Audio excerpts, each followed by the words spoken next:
ያው ታካሚ ነኝ ከዚህ በፊት ግን ሰላም ልልህና በቀደም ጠፍተህ በኢየሱስ ሰው ስንቴ ቤትን ቼክ አደርጋለሁኝ ምንም ልትገባ አልቻልክም። እና ታስጨንቀናለህ። ያው በኋላ ላይ ስቶሪ አድርገህ ነበረ አይተነዋል። እና በጣም ታስፈልገናለህ፣ ትናፍቀናለህ። ሁሌ ነው ቼክ ማረግ ነገግሌ እሱን ለማለት ነው የገባሁት። እና ትላንትና ሪኩዌስት ልኬልህ ማለት ነው ቆይቶ ያስገባሃኝና እቃ እያጠብኩ ነበራል። እቃውን ፈጀችው ምናምን ስትል በጣም እየሳኩኝ ነበረ። እና ሰላም ብልህ ነው። ሰላም ይብዛ። ለዚህ ነው የገባሁት።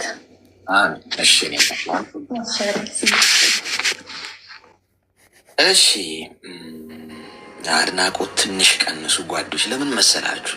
ከባድ ነው። አሁን እዚህ ውስጥ አሁን ሲያየኝ አረፋ የሚደፍቅ ሰው አለ እና አድናቆት ሲበዛ ምን ይፈጠራል መሰላችሁ?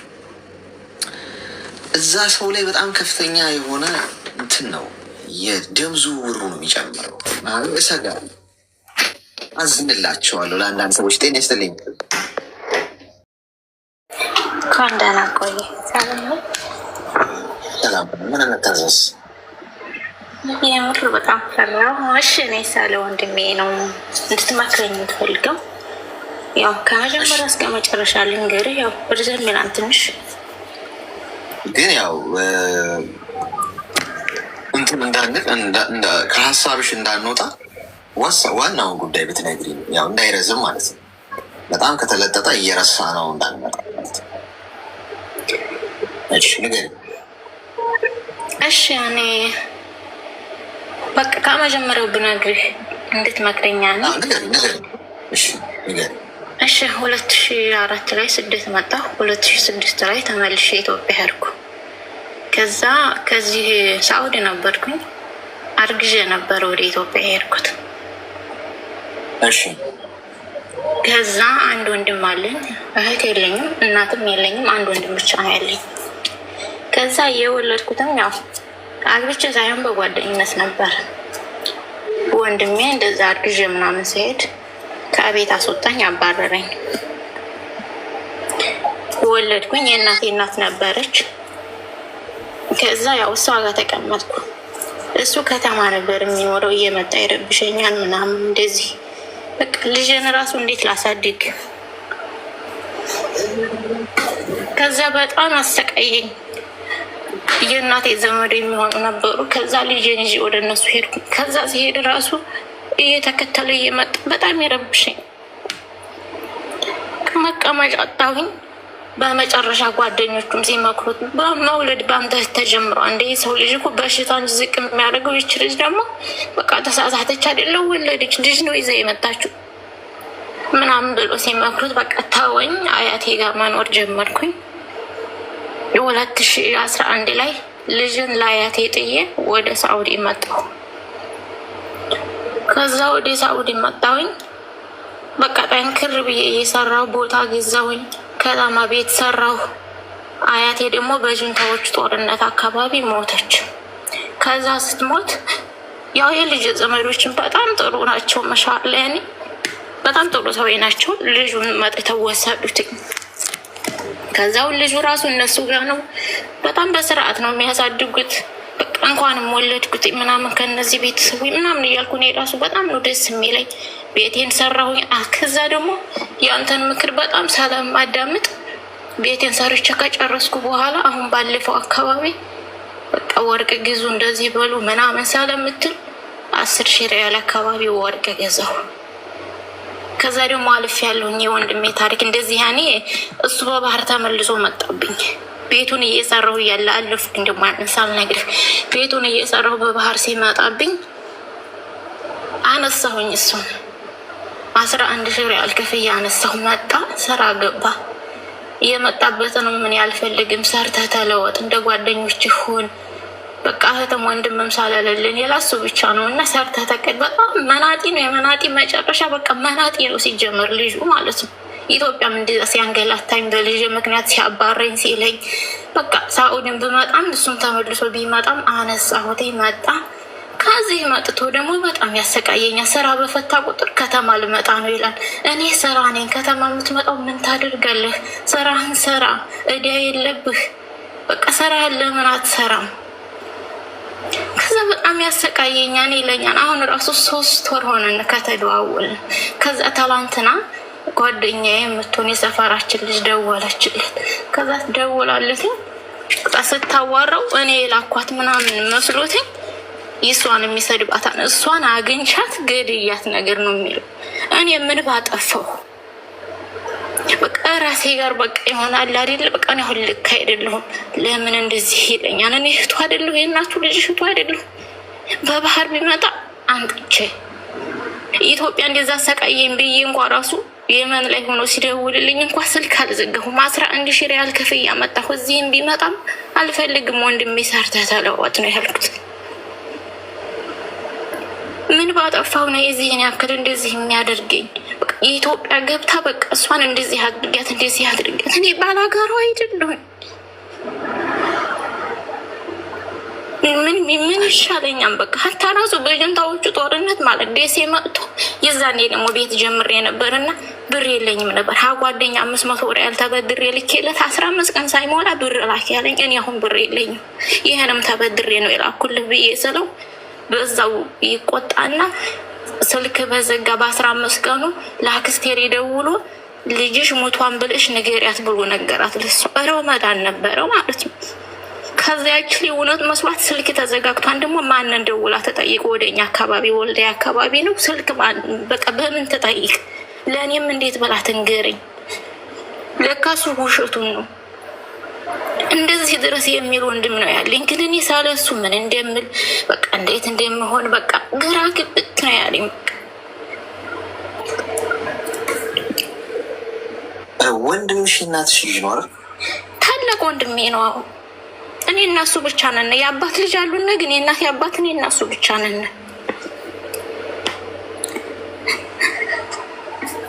አይዞሽ እና ምን ትለኛለህ? ሀታ ስልኬን አጥፍቼ ልጥፋ በቃ ሰለሱም እየመጡ እንዳይነግሩኝ በቃ እንደዚህ ያለ አይደል? በቃ እኔ ምን እንደምል አላውቅም። እድሜሽ ስንት ነው? እኔ አሁን 29 ነኝ። አይዞሽ እስኪ ተረጋጊ። ሚዩት አድርጊና አዳምጪ። እስኪ አዳምጪ፣ ተረጋጊ። አንደኛ መወለድ ቋንቋ ነው አይደለ? ወንድም ማለት ግዴታ አብሮሽ የተወለደ ወንድምሽም አጥፊሽ ሆኖ ሊገኝ ይችላል። ገብቶሻል? አቤልን የገደለው እኮ ቃይል ነው አይደል? ይህ ወንድም እኮ የእናቱ ልጅ እኮ የእናት አባቱ ልጅ በቅናት። ስለዚህ ለራስሽ ህይወት ራስሽ ብቻ ኃላፊነቱ ሰጂሽ። ብዙ አትታገይ። ታላቅሽ ነው። የራሱን ህይወት ይኑር፣ የራስሽን ህይወት ኑሪ። ማንም ማንንም መግደል እንዲህ ምናምን አይችልም። ወንድምሽ ስለሆነ እንደፈለገ ያርግሽ። ማን ያለው? ልጅ አባቱን አሁን አባት ልጁን በዚህ ሰዓት መግረፍ አይችልም። በዚህ ዘመን እንኳን ወንድም ልግደላት እንዲህ ካልገደልኳት ነው። ገብቶሻል? ፊት አትስጪ ነገሮች እምቢ ማለት ነው። አሁን እንደዚህ ልፍስፍስ ስትይ ድክመትሽን ነው የሚያየው ሰው። ገብቶሻል አይደል? ለራስሽ መቆም አለብሽ። ቆፍጠን ማለት አለብሽ። እምቢ ማለት ያለብሽ ጉዳይ ላይ እምቢ በይ። በክብርሽ እንዳትደራደሪ። ቤተሰብ ሆነ ማንም ይሁን ማንም ለአንቺ ህይወት ኃላፊነት አይወስድም። ገብቶሻል? ለራስሽ ራስሽ ብቻ እንዳለሽ ወቂ። እዚህ ምድር ላይ ቤተሰቤ፣ ወንድሜ፣ አክስቴ፣ አጎቴ ምናምን አትበይ። የራስሽን ህይወት ራስ ማንም መጥቶ ጫፍሽን እንዲሊነካ ከፈለገ የትኛውም ሰው ይሁን ኖ ማለት አለብሽ። ስልክሽን ቀይሪ እና ስራሽን ስሪ። በገዛ ስልክሽ ለምን ሰላም ታጫለሽ? እናት ሰላማችሁን የሚረብሽና የሚበጠብጥ ቦታ ከሆነ ያላችሁት ሰላማችሁን አገኙ በገዛ እጃችሁ። በነገራችን ሽሹ፣ ጥፉ፣ ራቁ። ፈሪ ስለሆናችሁ ሰው ሰላም ነው መፈልገዋል። ምኖረው አንድ ህይወት ነው ጓድ። ነገ ልሙት፣ የዛሬ ሳምንት ልሙት፣ አላውቀውም። ለዚህ ህይወት ተጨቃጭቄ ተነታርኬ ከሆነ ሰው ጋር ሰላሜን አጥቼ ቀኔ ተበጥብጦ የሆነ ነገር ለማሳመን ታግዬ እየየየየየ ብዬ መኖር አልፈልግም። የኔ እናት ቶሎ ቶሎ መኖር ነው ፈልገው፣ ሳቅሳቁን፣ ደስታውን ማድረግ ያሉብኝ ነገሮች ብዙ ነገሮች አሉ። ፎከስ ማድረግ አለብሽ ህይወትሽ ላይ። ቤተሰብ ቢሆን እየነካኩ ምናምን ዝም ብለው ጎንተል እያደረጉ ሰላም የሚነሱሽ ከሆነ ቆርጥ አርገሽ አታገኛቸውም፣ አያገኙሽ። ጊዜ ይፍታ ውስጥ ራቂ። ሰላም ምናልባት አብሮሽ ያልተወለደ ሰው ደግሞ ወንድም የሚሆንሽ ወይ እህት የሚሆንሽ ሰው ደግሞ እኮ አለ። አብሮሽ ያልተወለደም የእናት አባትሽ ልጅ አይደለም፣ ግን እንደ ወንድም የሚያስብልሽ እንደ እህት የሚያስብልሽ ሰው ደግሞ አላየሽ።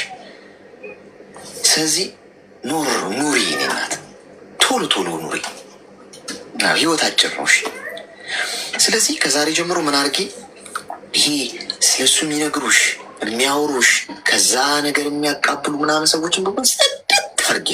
ከዚህ እንደወጣሽ ጽድት ገብቶሻል። ከዛ አዲስ ገጽ ግለጭ።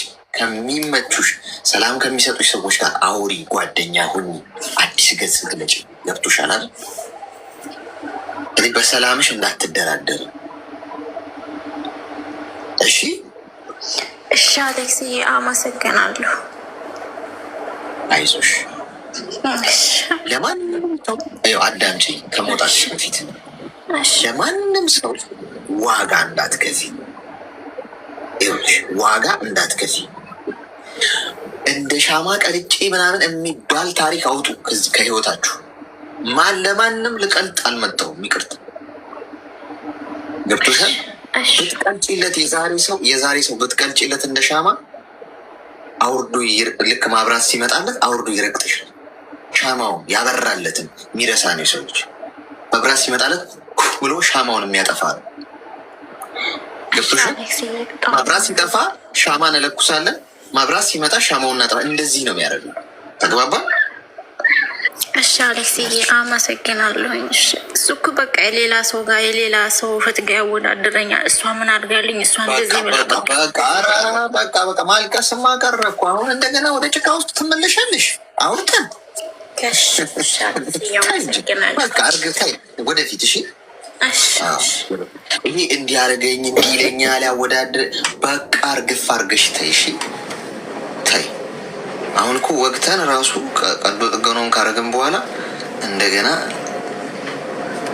በሽታውን ካልበላን ምትሉት ጉዳለ። በቃ አሁን ከውስጣችሁ ተናግራችሁት ከወጣ እንደገና አሁን እሷ ጭንቅላት ውስጥ የምትደጋገመው ነገር አለ። አሁን ሰላሟ የሚነሳት ያ ነው። እንደዚህ ያላትን ነገር በሙሉ ማለት ነው እየደጋገመች። ስንት ነገር እኮ አለ የኔ እናት ከፊት፣ ስንት ሰላም አለሽ፣ ስንት ደስታ። ለማንም ዋጋ እንዳትከፍሉ ላስጠንቅቃችሁ። የህይወት ዋጋ ህይወታችሁ ለእናንተ ነው የሚገባው። መጀመሪያ ለራሳችሁ ሆኑ፣ ለራሳችሁ ቁሙ። ራሳችሁን እየበደላችሁ ለሌላ ሰው የሆነ ሰላማ ቀናችሁን ለማበላሸት የምትሞክሩ ሰዎች እረፉ። ማንም የእናንተ ውድቀት አይገባውም። እናንተ ውድቃችሁ ሌላውን ልታለመልሙ ቀና በሉ። ሰላም የማይሰጣችሁ ቦታ ካነው ለቃችሁ ውጡ። ቤተሰብ፣ ዘመድ አዝማድ፣ ማንም ይሁን ሰላም ያለበት ቦታ ነው የምፈልገው። ሰላም ያለበት ቦታ ሂዱ። የአእምሮ ሰላማችሁን ጠብቁ ጎበዝ። አንዳንዴ ቤተሰብ ራሱ ሆኖ ኔጌቲቭ ነገር ብቻ የሚነግራችሁ ሰው አለ። አትችሉ፣ አትሆኑ፣ አትረቡ፣ አትደርሱ፣ እንዲህ አትሺም፣ አንቺ እኮ እንዲህ ነሽ፣ አንቺ እኮ እንደና፣ አንተ እኮ እንደዛ ነህ። ገብቷችኋል? ሲወቅሷችኋል ማለት ነው። አትቀመጡ እዛ አካባቢ። እሺ፣ ጭንቅላታችሁ ነው የሚበላሸው። ኮምፕሊት ራሳችሁ ነው የምትጠሉት። ሰው ጥንቃቄ ያስፈልጋል። ሚስት የለኝም፣ እሺ፣ እዚህ ውስጥ እናጋባ። እንግዲህ ሚስት የምትሆኝዋለሽ። የለውም ሚስት። እሺ፣ ሲንግል ነው። እሺ፣ እኔ አንድ 45 አሉኝ። አንድ ልስጥህ። አስቤያለሁ፣ ለመጀናጀን ምናምን ወስኛለሁ። ሄሎ አሌክስ፣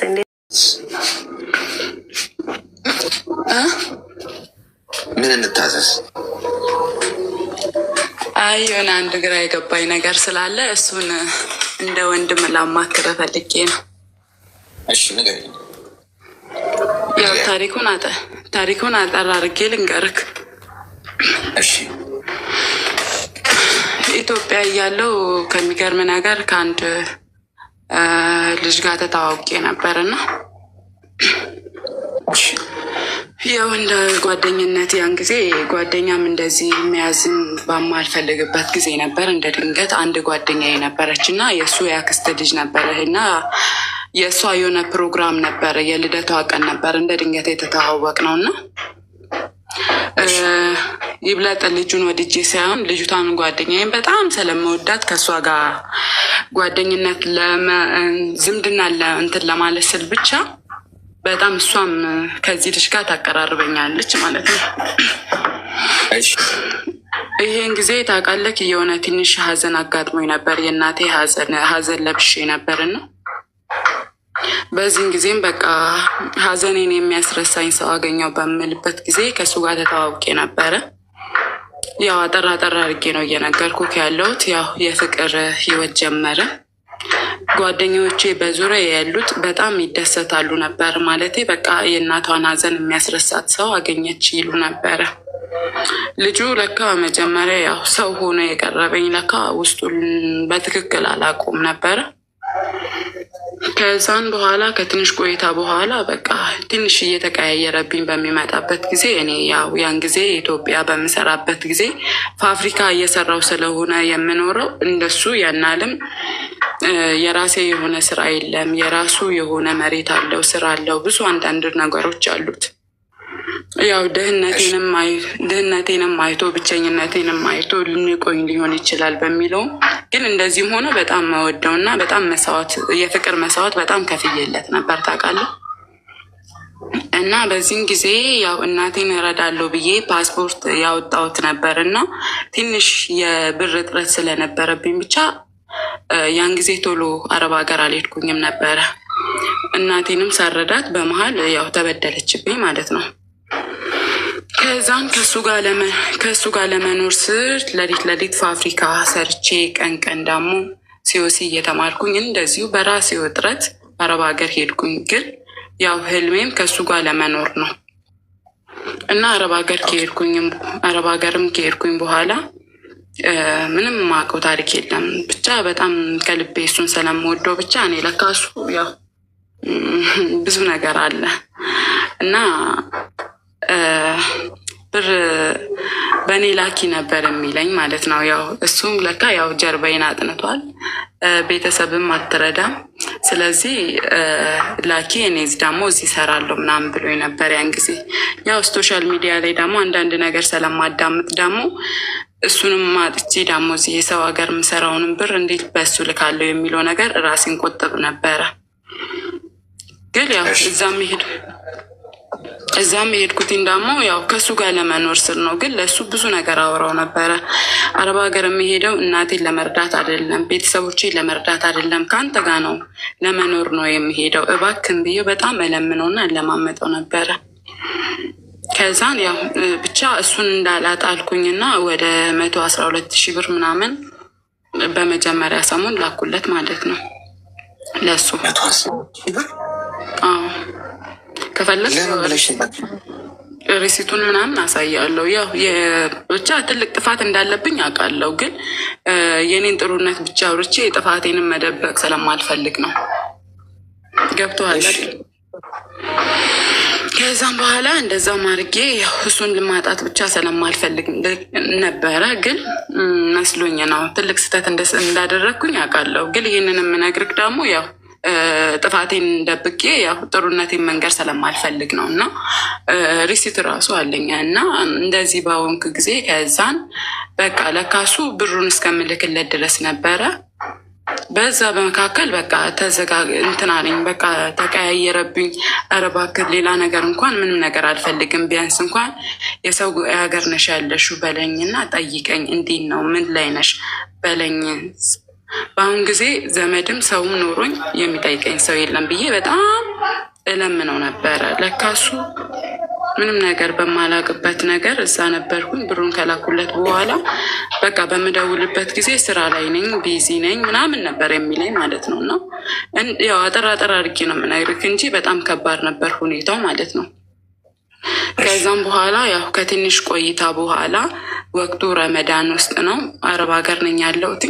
ከሌላ ሰው የሆነ ደውል ተደወለልኝ እና ስመኝዬ እንዳንነግርሽም ፈራን፣ እንድንነግርሽም ደግሞ ፈራን። እንዳንነግርሽ እስካሁን ብር በሱ እየላክሽ ከሆነ በኋላ መጨረሻሽን በጣም ፈራን። ዝም ካልን በቃ ብቻ ግራ ተጋብተው እንደምንም ብዬ አወጣጧቸው እና ጓደኛሽ እኮ ከሌላ ሴት ጋር ነው ያለው፣ እዚህ ገጠርም መጥቶ ያቺን ሰው ቤተሰብ አስተዋውቋል ምናምን የሚባል ነገር ሰማሁኝ። ከዛን ደወልኩለት። እውነት ነው ወይ ስለው አዎ እውነት ነው አያስፈልግም አለኝ ማለት ነው። እውነቴን ነው የምልክ፣ ይኸው ማርያም እመቤቴን ብዬ ነው የምምልልክ ማለት ነው። እኔ አሁን ደወልኩለት ጠየቅኩትኝ ማለት ነው። ስጠይቀው ጊዜ አያስፈልግም ወይ ነው ያለኝ። አዎ ትክክል ነው የሰማሽው አያስፈልግም አለኝ ማለት ነው። ይሄው እግዚአብሔር ምስክሬ ነው። እኔ ማለት አሁን በጣም እናንተን በጣም እከታተልሃለሁ እና ቪዲዮዎችን ዛሬ ድንገት ነው በቃ አሁን ከስር ሆኜ እያዳመጥኩክ ነበር የገባሁትና አያስፈልግም ወይ ነው ያለኝ ማለት ነው። በጣም በቃ በስልክ ውስጥ እንኳን አልቅሼ እንኳን ስለምነው ዛሬ ለአንተ ብዬ ከአንተ ጋር ለመኖር ብዬ አረብ ሀገር መጥቼ እንዴት ነው እንደዚህ የምታደርገኝ ብዬ እንኳን ስለምነው ታይ ተረጋጊ፣ ወደ ራስሽ ተመለሽ እንኳን ሊለኝ አልቻለም ነበረ። በጣም ሲያላግጥብኝና ሲስቅብኝ ነበር። ከዚህም አልፎ እንኳን እኔ ለአንተ ስል ነው ወደ ውጭ ሀገር አረብ ሀገር የሄድኩትኝ፣ እንደዚህ የምታደርገኝ ከሆነ በቃ ከዚህ ከፎቅ ላይ ራሴን ወርውሬ ነው ሬሳዬ እንዲመጣ የማደርገው ስለው እንኳን ሳቀ ማለት ነው። እግዚአብሔር ምስክሬ ነው። ይኸው እማምላክን ብዬ ነው የምምልላችሁ እና በጣም ነበር የገረመኛን ጊዜ እና በጣም ተለማመጥኩትኝ። ስልክ ሊያነሳልኝ አልቻለም። በጣም ለመንኩትኝ ከምለው በላይ ማለት ነው እና በቃ በዚህ ሁኔታ ውስጥ ብቻ አረብ ሀገር ነበርኩኝና በጣም ከባድ ነበረ። ወቅቱም የጾም ወቅት ነበረ። የዛሬ አመት ምናምን አካባቢ ላይ ነበርና በጣም በቃ ታምም ያለው ከምልክ በላይ ማለት ነው። እንቅልፍም የለኝም ነበረ። ከዛን ይሄ ሁሉ ሁኔታ እንግዲህ የማያልፍ ነገር የለምና አለፈ። ካለፈ በኋላ ደግሞ ያው ከዛች ልጅ ጋር አንድ ላይ በሚኖሩበት ጊዜ ሰው ነው እንግዲህ የሚነግረኝ ማለት ነው። ከዛን ከእሷ ጋር ያው ወረቱ ምናምን ሲያልቅ ለካ የሆነ ይጋጩና ይለያያሉ ማለት ነው። በሚለያዩበት ጊዜ ደግሞ እኔም ማፈላለግ ይጀምራል ማለት ነው። እንግዲህ እኔም ማፈላለግ ሲጀምር እንግዲህ የወደድኩትን ያህል ጠልቼዋለሁ። በጣም አስጠልቶኛል። በጣም ወዶ ነበር። ለሱ ብዬ ብዙ ነገር ሆኛለሁ። የጠዋት ማታ የተቃጠልኩትን ብርም ልክ ያለው እኔ ብሩም አይደለም የታየኝ፣ እሱ ብቻ ከኔ ጋር እንዲሆን ነበር የፈለኩትኝ። በጣም ብዙ ነገር አድርጌለት ነበረ። ግን እሱን እንደዚህ ሁሉ ስለምነው እንኳን ቀና ብሎ አንድ ቀን እንኳን በቃ ምንም ነገር ሊረዳኝ አልቻለን ሰው። ከዛም በጣም ደወለ በጓደኞቼ ሲያፈላልገኝ፣ እናንተንም ብሎክ ነው ማደርጋችሁ፣ ስለሱ ድምፅ መስማት አልፈልግም ስል ከዛን እንደ ድንገት ይህንን ነገር ሁሉ ለነገርኩት ሰው የለም ነበረ። ለወንድሜ ምናምን ይደውልላቸውና እራሱን እንደ ጨዋ እንደ ጥሩ አድርጎ ያወራቸዋል። ከዛ ልጁ ጥሩ ሰው ነው አንቺ ነሽ ምናምን ይሉኝና ይቆጡኛል። ይሄንን ሁሉ ደግሞ ልነግራቸው አልፈለግኩኝም እና በቃ እንደ ራሴ ጥፋት አድርጌ ዝም አልኩኝ። ግን በሆዴ ግን ቆርጧል ማለት ነው። ከዛም በዚህን ጊዜ ዝም ብዬ እስቲ የሚለኝን ነገር ለመስማት አክል ብዬ ከብሎክ ስራ ወጣሁትና ማውራት ጀመርኩኝ። ለካሱ ልጅቷንም ስላልፈለጋት ልጅቷን ቤት ውስጥ በቃ የፍላጎቱን ካደረሰባት በኋላ አንድ ላይ ከኖሩ በኋላ እሷን ወደ ቤቷ አሸኝቶ ልክ እኔ ከአረብ ሀገር መምጫ ሲደርስ አካባቢ ጋር ከኔ ጋር መታረቅ ፈለገ ማለት ነው።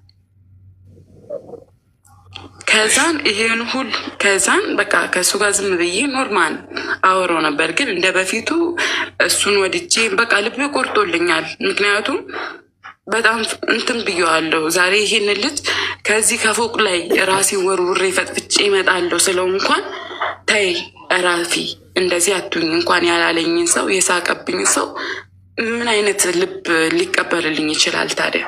ከዛም በቃ ቆርጦልኝ ነበረ።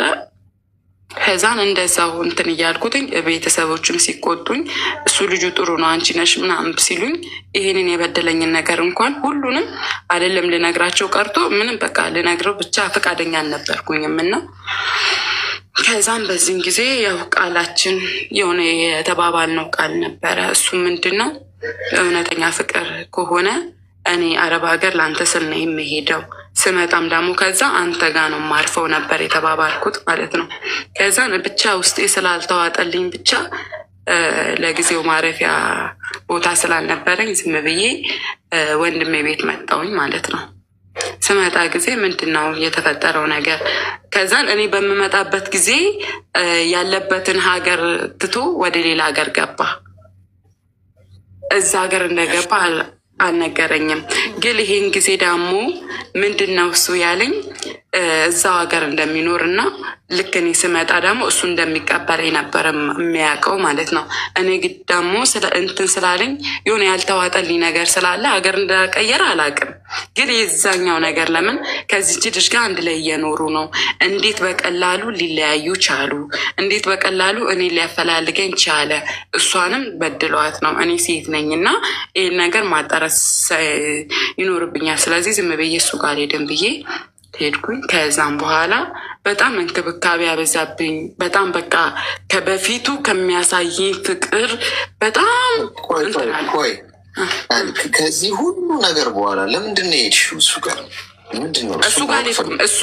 እሱ ጋር አልሄድኩኝም። በስልክ ነው ያልኩኝ። በስልክ በጣም በቃ እሱ ጋር እንዲመጣ ነበር የፈለገው መጀመሪያ ማለት ነው። እሱ ጋር እንድመጣ ስለሚፈልግ በጣም እንክብካቤ ያበዛብኝ። በቃ ከምልክ በላይ ከዚህም በፊት እንትን ብሎኝ በቃ ከምል በልክ በጣም እንክብካቤ ያበዛብኝ። ግን የሆነ ያጠፋው ነገር በውስጤ ስላለ የሆነ ያልተዋጠልኝ ነገር እሱ ምንድን ነው ከዚህም በፊት በጣም እንደዛ ሲያንቋሽሸኝ እንደዛ ስለምነው ሳለቅስበት የነበረው አንድ ቀን እንኳን ደህና ቃል ካፉ ያልሰማሁት ዛሬ ምን ተገኘ የሚለው ነገር በውስጤ ነበር እና ከዛም በዚህ መካከል ያው መጣሁኝ፣ ወንድሞቼ ጋር ረፍኩኝ። ከዛም በኋላ በጣም ተናደደ። እሱ ጋር እንዳርፍ ነበር የፈለገው። ምንድን ነው ምናምን ሲለኝ በቃ ያልተዋጠልኝ ነገር ነበረ። እንደ በፊቱ እንደምሰፈሰፈልግ አይነት ሰው አይደለሁም። አሁን ይሁን የቆረጠልኝ ነገር አለ። ነገር ግን ልቤ እንዲመለስ ከፈለግ አንድ እውነቱን ሳትዋሽ ንገረኝ። ለምንድን ነው ሀገር ማቀየርም ያስፈለገክ? ሲቀጥል ሀገርም ስትቀይር ለእኔ አልነገርከኝም። እንደዛው ያ ሁሉ ጭካኔ የጨከንክብኝ አሁን እንዴት ነው ከልጅቷ ጋር ያለውን ነገር ስለ እሱ አታንሽብኝ ብለሃል። ግን እንዴት ገባህበት? እንዴት ደግሞ አሁን ልትወጣ ቻልክ? ምናምን ከዛም አትርቂኝም ወይ ንገረኝ አለኝ። ከእውነቱን ከነገርኩሽ አትርቂኝም ወይ አለኝ። አርቅህም አልኩትኝ። ያው እንግዲህ ያው መዋሸት ስለማልፈልግ በውሸት ማላም አልኩለት፣ እውነት ለመናገር እንደማርቀው ማለት ነው። ከዛ ምን አለኝ፣ አንድ ላይ በምሆንበት ጊዜ ከልጅቷ ጋር እንደ ድንገት ነፍሰ ጡር ነበረች፣ አሁን ደግሞ ወልዳለች አለኝ ማለት ነው። ከዛን አትርቂኝም ምለሽኛል፣ ቃልሽን አታጥፊም፣ በእናትሽ ሞት ብዬሻለሁ ምናምን አለኝ። ከዛም ምን አይነት ከባድ እንትን እኔ ላይ እንደወረደ ምክንያቱም ከዚህ ሊሰጋ አንደኛ ልቤ ቆርጦሎኛል። እውነት ለመናገር የበፊቱ ያለኝ ፍቅር እንዳለ እርግፍ ብሏል። ከዛም ይሄ ነገር ደግሞ እንደማይሆን ምክንያቱም እኔም ሴት ነኝ። ይህን እንቺ ልጅ ወደ ቤተሰቦቿ ከሸኛት በኋላ በአሁን ጊዜ እያለቀሰች ናቸው ያለችው ብዬ ነው የማስበው። ስለዚህ የዚች ልጅ እንቧ ደግሞ እኔ ደግሞ የሴት ልጅም እንቧ የወንድም ሆነ ወንድም እንዲያዝንብኝ የሰው ልጅ ሲጀመር እንዲያዝንብኝም የሰው እንቧም አልፈልግም እኔ እንደራሴ ማለት ነው። ከዛ እሱ አውቆ ወዶ የገባበት ነገር ነው። የሰው ልጅ አንድ ቀን መሳሳት ኖርማል ነው፣ ይሳሳት፣ ችግር የለውም። ግን እሱ ደግሞ ፍቅር ጀምሮ ሊሆን ይችላሉ። ከፍቅር አልፎ ደግሞ አንድ ላይ መኖር፣ ከአንድ ላይ መኖር አልፎ ደግሞ ቤተሰቡን እስከሚያስተዋውቅ ድረስ ይሄ ታዲያ የተሳሳተ ነገር ነው የሚባለው? ከቀን አልፎ ሳምንታት፣ ከሳምንት አልፎ ወራቶች ሲያስቆጥር ይህን ሁሉ እንኳን በስልክ እንኳን ሲያወራኝ እንኳን ምንም እየመሰለው አልነበረም። አሁን ታዲያ ይሄ የተሳሳተ ነገር ነው ማለት? እኔ በእርግጥ እኔ በአሁን ጊዜ እኔ አይምሮዬም ልክ አልነበረም። ግን እስቲ አንተ ምን ትላለህ ይህን ነገር? አሁን አንቺ የት ነው ያለሽው? እኔ ፕሮሰስ ጨርሻለሁ። አሁን ተመልሼ ወደ ዱባይ ለመምጣት ማለት ነው። እሺ፣ አንድ ወር ነኝ ከመጣሁት፣ አንድ ወር ምናምን። እሱ እዚሁ ነው ያለው፣ እዚሁ ኢትዮጵያ። ለመጨረሻ ተገናኝታችኋል አይደለ? ለመጨረሻ ጊዜ መቼ ነበር?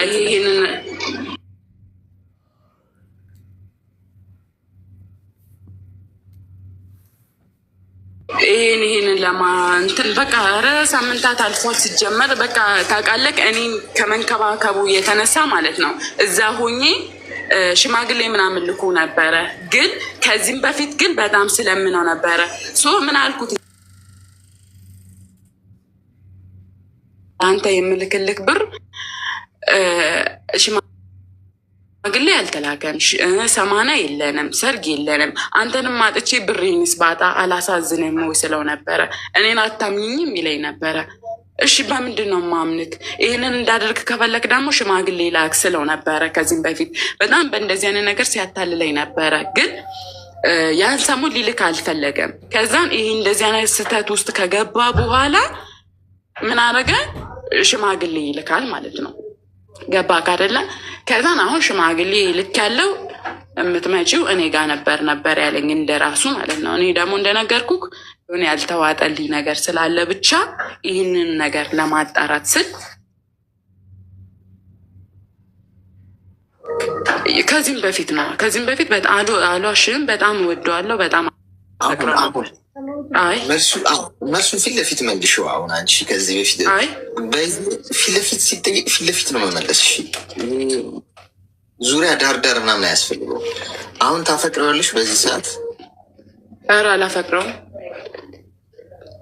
እሺ ሚዩት አድርጊና አዳምጪኝ። አዳምጪ። እኔ ወንዶቹ ማለት ነው ፋራ በሉኝ እስቲ አንዴ በእናታችሁ።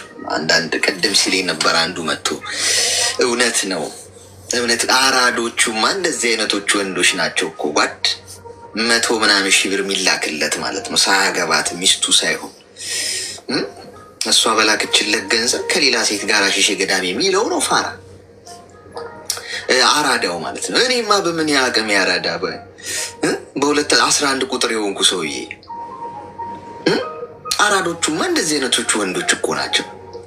ምን እያስነኳችሁ እንደሆነ ብትነግሩኝ እኔም ባስነካና እድሌን ብሞክር። ዝም ብዬ እንደ ቁራ ከመለፈልፍ ቢያንስ ይለፍልኝ። እኔ ምን እንደምስታስነኳቸው ብትነግሩኝ።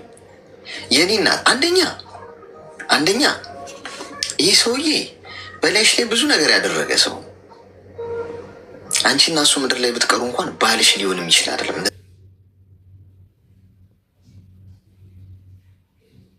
እዚህ አይነቱ ወንድ ጡረተኛ፣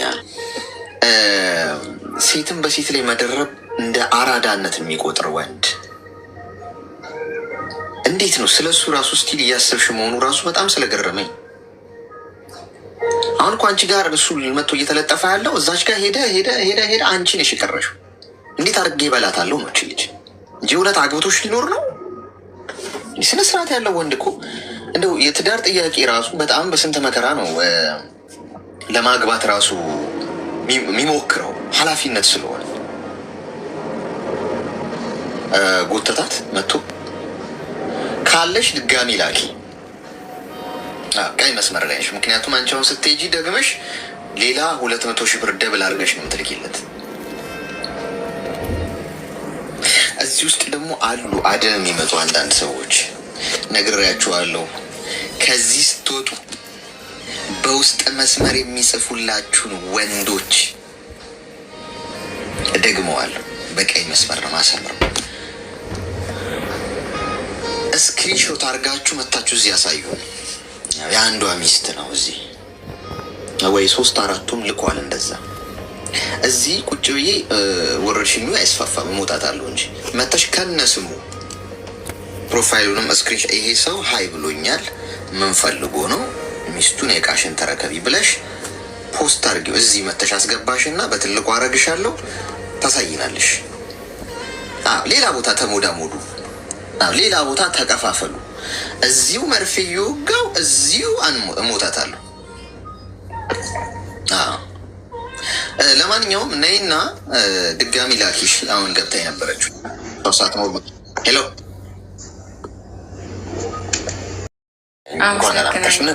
ሰላም ይብዛላችሁ። እሺ አሜን። ምን እንታዘዝ? እዚህ ጋር አንድ እህቴ እንግዲህ ቅድም የነበረችው ስታወራ የነበረው እግዚአብሔርም ሙሉ ታሪኳ በቃ ያለ አይደለ ከኔ ጋር አንድ አይነት ነው የሚባለው። እኔ እንጃ ኮመንት ራሱ ስለ ራስሽ ብቻ አይደለም፣ ለሱ አይደለም። ሰዓቱ ይቅርታ፣ ችግር የለም ንገሪኝ። እኔም እንደዚሁ አረብ ሀገር ከመምጣቴ በፊት አግብቼ ነበረ። አግብቼ እንግዲህ ከሱ ጋር 9 ወር ነው የኖር ነው። በጣም ብዙ ችግሮቹን ነበረ ያሳለፍኩት እዛ ከሱ ጋር አብሬው ስኖር። በጣም በቃ አይደለ ከክፋትም የበለጠ ብዙ በደሎች ደርሰውብኝ እንኳን ገንዘብ ራሱ አስፈልጎኝ ገንዘብ ሳይሰጠኝ በቃ በብዙ ነገር እውነት በቃ እሱ ያገባኝ አግብቶኝ ቶሎ ውጭ ሀገር ሊልክ ነበረ ያገባው።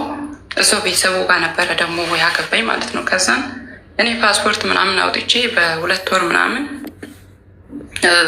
መንገዱ ተዘጋ። 2011 ላይ ነበር እና መንገዱ ተዘጋና በቃ ያው መሄድ አልቻልኩም ነበረ ያኔ በቃ ብዙ ንቀት፣ እኛ ንቀናት፣ ምግብ እንኳን ካልክለናት በቃ ከቤት ትውጣ ምናምን ብለው በቃ ብዙ ነገር ቤተሰቦቹም እሱም ብዙ ነገር ነው ያደረጉኝ። ብዙ ችግሮቹን ነው ያየሁት። እንደዛም ሆኖ በጣም ስለምወደው በቃ ከሱ መራቅ አልቻልኩም ነበረ። የሰፈር ሰው ለእውነት ስለእኔ በቃ በጣም ብዙ ያለቀሰ ምናምን በቃ እንደምንም ብዬ ችዬ 9 ወር ነበር ከሱ ጋር የቆየሁት። ከዛም በኋላ ነው በውስጥ መንገድ ነው ራሱ እዚህ የመጣሁት። አረብ ሀገር ስመጣ ያኔ 2012 ላይ በቃ ያው እዛ ከመሞት ብዬ ትቼ ማለት ነው በውስጥ መንገድ ምናምን። በመንገድ ላይ በጣም ብዙ ስቃዮቹ ነበረ ያየሁት። ከኔ ጋር የነበሩ ሴቶች ባል ገንዘብ እየላከላቸው ገንዘብ በሚያስፈልግ ሰዓት ስልክ እንኳን እየደወሉ የት ናችሁ እንዴት ናችሁ እያሉ ሲጠይቁ ነበረ። እሱ ግን እግዚአብሔርን እንኳን ሊደውልልኝ እኔ ራሴ ፈልጌ እንኳን ስደውልለት ስልክ አያነሳልኝም ነበረ፣ አያስተናግደኝም ነበረ። በወንድሞቹ ስልክ እያስነሳ የለም ቤት ብላችሁ ንገሩ እያለ ነበረ። እንደዛም ሆኖ በቃ በጣም ስለምወደው በሱ መጨከን አልቻልኩም። እንደዛው የሆንኩኝ ደረስኩኝ። እንደ ፈጣሪ ፍቃድ ሆኖ እዚህ ከደረስኩ በኋላ የመጣሁበትን ብር ምናምን እዳ ከፍዬ ምን ብዬ ከዛን ደግሞ ለሱም ላኩለት የተወሰነ ብር ልኬ ከዛም በኋላ በፊት ከሱ ጋር አብሬው እያለው ለምን እንደዛ እንደበደለኝ ለምን እንደዛ እንዳደረገኝ ልጠይቀው ሞከርኩኝ። ምናልባት በንግግር የሚፈታ ከሆነ ብዬ ማለት ነው። ከዛ በቃ ሊያወራኝ ፍቃደኛ አይደለም። ምን አደረግኩሽ ነው መልሱ ሁሌ። ምን አደረግኩሽ፣ ምን አጎዳልኩብሽ ነው። ምንም ግን አላደረገልኝም። እግዚአብሔርን ብር እንኳን አስፈልጉኝ ብር አይሰጠኝም። እሱ ስራ እየሄደ ይውላል። እኔ ደግሞ ምን ሆኜ የራሱ ብውል በቃ አይመለከተውም ማለት ነው። መጥቶ እንዴት ነሽ ራሱ ብሎ እንኳን አያውረኝም። እንዴት ዋልሽ ብሎ ውሎዬን ራሱ አይጠይቀኝም ነበረ። ከዛም ምናልባት ይህንን ነገር በንግግር ልንፈታው እንችላለን ብዬ እዚህ ከመጣሁ በኋላ በቃ በተደጋጋሚ ለምን እንደዛ አደረግከኝ፣ ምን ጎደለብኝ፣ ምን አደረግኩ፣ ለምን እንደዛ ጫክነ እዚህ ሀገር እንኳን በሞት ውስጥ እኔ ስመጣ አንድ ቀን ደውላ አልጠየከኝም እንደዛ ለምን አደረግከኝ ብዬ ስጠይቀው ጊዜ ምንም በቃ እንዳላደረገ እሱ ጥፋት እንደሌለበት ነው በቃ የሚያወራው እንጂ እሱ እንዳጠፋ ምናምን በቃ አይናገርም ማለት ነው። ጥፋቱንም ለማመን አይፈልግም። ከዛም እሱም በቃ ወደ ላይ ቂም ይዤ ምናልባት ከታስተካከለ ብዬ ምናልኩኝ እኔ ከዚህ ሀገር አልሄድም፣ ሌላ ሚስት አግባ፣ በቃ እኔ ከአንተ ጋር በዚህ መንገድ ተግባ መኖር አንችልም እኔ እና አንተ ብዬው ነግሬው ስልኬን ዘጋው ማለት ነው። ስልኬን ለ1 ወር ምናምን ዘግቼ በ1 ወር ውስጥ ሄዶ አገባ ሌላ ሚስት ማለት ነው። ለሀገር ቤት ሌላ ሚስት አገባ። ከውጭ ሀገር የሄደች ሚስት ነበረች፣ አገባት። ያገባትንም ሚስቱን አልወደዳትም። ሰውም ደግሞ በቃ በጣም የሰው ምላስ ምናምን ስላለበት ብሎ እንደምንም ብሎ ሚስቱን ውጭ ሀገር ላካት። ከላካት በኋላ ከእሷ ተለይቻለሁ፣ እንድታገቢኝ ይፈልጋለሁ፣ እኔና አንቺ የልጅነት ትዳራችንን ማፍረስ የለብንም ብሎ በቃ በጣም ብዙ ልመና በፌስቡክ እየመጣ ምናምን ቤተሰቦቼንም እንደዚህ ያደርጋሻል፣ ቤተሰቦችሽ እንደዚህ ነው ማድረግብሽ ምናምን እያለ በቃ በጣም ያስፈራራኝ ምናምን ጀመረ። አንድ ባል እንኳን ባል ልታገቢ ይቅርና እዚህ ሀገር ብትመጪ ራሱ ከሌላ ሰው ጋር መኖር አትችይም ምናምን ብሎ በቃ በጣም በጉልበት ሁሉን ነገር ማሰብ ጀመረ። እሺ ያም ሆኖ በጣም ስለምወደው በቃ እስኪ እውነቱን ሊሆን ይችላል ብዬ ታረቅን ማለት ነው። ታረቅን ምክንያቱም በጣም ስለምወደው በቃ አለ አይደለም ማለት ነው የሚለኝ ሁሉ ነገር እውነት ነበረ የሚመስለኝ። ሌላ ባል ከማገባ ሌላ ህይወትም ከምጀምር በቃ እሱን አሁንም በቃ ላግቦ ከእሱ ጋር አብሬው እንደገናም ልኖር ብዬ ታረቅን። ደግሞ ከኔ ጋር በትንሽ ነገር ገንዘብ ላኪልኝ ሲለኝ ገንዘብ አልክልህም፣ እንዴት ብዬ ነው ማምን ከዚህ በኋላ ለገንዘብ በገንዘብ ምክንያት ብቻ ተጣቶኝ ሄዶ አንድ ሴት ነበረች ሰፈራችን ላይ እሷን ሄዶ ፕሮፋይል ላይ ምናምን ማድረግ እኔን ለማናደድ ብዙ ጥረቱ የሆነ ማይሆን እየተቆራረጥሽ ነው፣ ኔትወርክሽ ነው። እንደዛ ሆኖ አለፍኩት ይሁን ብዬ ዛን እንግዲህ ይሰማል ይላሉ። ሁለተኛዋ ኔትወርክ ነው። አሁን ተመልሻለሁ። ኔትወርክሽ ተስተካኪ ናት። ኔትወርክ ነበረ፣ አሁን ተመልሻለሁ። አስተካክየዋለሁ። እሺ ከዛን እንደዛ ሆነን ውጪን አሁን ፕሮፋይል ላይ ምናምን አንድ የሰፈር ልጅ ከኔ ጋር ተጣልቶ በገንዘብ ምክንያት ተጣልቶ ሄዶ ማድረግ ጀመረ። ያው እንግዲህ እሷንም ደግሞ እንደገና ትቶ እሷ ስለ ህይወቱ ታሪክ ስለምታውቅ እምቢ አለችው እና ደግሞ አሁን ያገባት ምስቱ ጋር ሄደ። ከእሷ ጋር ታርቆ ደግሞ እንደገና በቃ መሬት ምናምን መግዛት ብዙ ነገሮችን ማድረግ ጀመረ። ከዛም በኋላ ዘጋሁትና ለአመት ያህል በቃ ከመስመር ላይ ወጣሁኝ። ከወጣው በኋላም ደግሞ እንደገና ተመልሶ መጥቶ በቃ ያቺን ፈታት። ውጭ ሀገር ሊሄድ ነው ምናምን ብሎ እሷን ፈታት። እንደምንም ብሎ በ80 ነበር ያገባት። እሷን ፈታት እና ደግሞ እንደገና ወደ እኔ መጣ ማለት ነው። ወደ እኔ መጥቶ እንደገና ደግሞ በቃ የዛሬ አመት አካባቢ በጣም ነው በቃ ያስቸግረኝ፣ በጣም ነው ያሰቃይኝ። በቤተሰቦች እንደዚህ ያደርጋችኋለሁ ምናምን ብሎ በቃ በጣም ሲያስጨንቀኝ ጊዜ እስቲ አሁንም ደግሞ እስቲ ምን አገባኝ ብዬ እንደገናም ደግሞ እድል ሰጠሁት። ብቻ አላውቅም የሆነ አስማት ነገር አስነክቶ ምናምን ካልሆነ በስተቀር ለማመን ራሱ የሚከብድ ነገር ነው። እንደገናም ደግሞ ታረኩት ከሱ ጋር። ቤተሰቦቼ በቃ እብድ ካልሆንሽ በስተቀር መቼስ በጤናሽ እንደዚህ አታደርጊም፣ ታይቅርብሽ እንደዚህ ምናልባት እያሉኝ በቃ እምቢ ብዬ በቃ ታረኩት። ታርቀን ያው ቢያንስ ለትንሽ ጊዜ እየኖርን ጤነኛ ሰው ነበረ፣ ሰላማዊ ሰው ነበረ። እውነትም በቃ አለርለ እንደ ባልትዳር እንደ ጤናማ ወንድ በቃ ከኔ ጋር ያወራ ነበረ፣ ምን ይል ነበረ። ከዛም በኋላ በቃ ተቀየረ። ይሄ የደላላነት ስራ ነበረ የጀመረው በግማሽ ጊዜ ውስጥ። ከዛ በኋላ በቃ እንዳለ ተበላሸ። የሚለውን የማይሰማ በቃ ሁሉን ነገር ገንዘብ ራሱ ካላኩለት በቃ ችግር ነው እኛ ቤት ማለት ነው። በጣም ብዙ ነገሮቹን ነው በእኔ ላይ እንትን ጫና የሚፈጥረው ማለት ነው። አንዴ ሲለው ወደ ቤተሰቤ ጋር፣ አንዴ ደግሞ ሲለው በቃ በእኔ ላይ አንቺ እዚህ አግብተሽ ብትኖሪ ራሱ እሱን ገድየው ለመንግስት ነው እጅ የምሰጠው እንጂ ማንም አያገባሽም፣ አንቺ የኔ ምስት ብቻ ነሽ በማለት በቃ አለርል ማለት ነው። በጣም ነው እውነት የሚያስጠላ ንግግር ሁሉ በቃ እየተናገረ በጣም ነው እንትን የሚለኝ። ከዛ በቃ አሁን እግዚአብሔርን በዚህ ሰሞን ነው ራሱ የተጣላሁት። ምክንያቱም በቃ ይሄ ኬር አያደርግም። ይሄቺ ምስቴ ናት፣ የወደፊት ምስቴ ናት። ምስቴን መጠበቅ አለብኝ፣ ደግሞ ለምስቴ ጊዜ መስጠት አለብኝ፣ ሰዓት መስጠት አለብኝ፣ መንከባከብ አለብኝ፣ ማክበር አለብኝ የሚለው ነገር በቃ የለው፣ ተጭበርብሯል እንዳለ። ጭንቅላቱ ጤነኛ አይመስለኝም።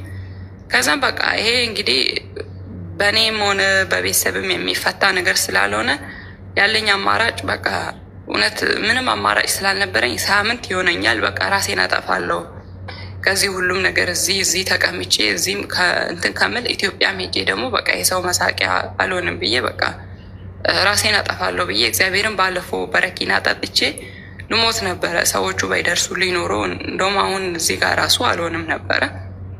ሁሉም ነገር በጣም አዎ፣ ምክንያቱም ከቤተሰቦቼ ጋር በሱ ምክንያት ተጣልቻለሁ።